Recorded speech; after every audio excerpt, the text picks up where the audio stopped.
learn some 4th of July themed science experiments with the kids from STEM Nola. WGNO's Kenny Lopez shows you how to make fireworks in a bottle.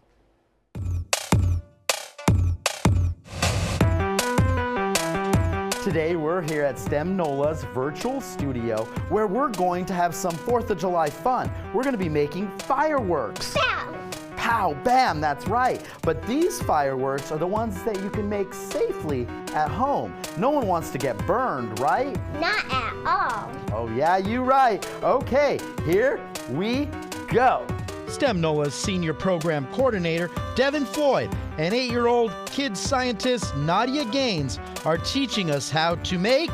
It's fireworks in a bottle. So first we're going to need some acid,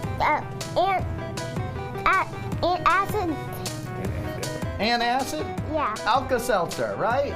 Yeah, and we're going to need some food coloring. Ooh, And pretty colors. first we're going to add the food coloring. I'm just going to use blue. A little messy, but fun. Yeah, done. Let's just hope this washes off. Yes, it will. I bet you it will.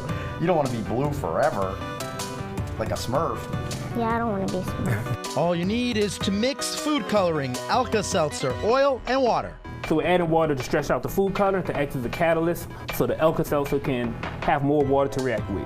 This is a fun activity because for one, these are the things that you can find in your home that's easy to get, and it's a fun way to do science and create something that looks cool.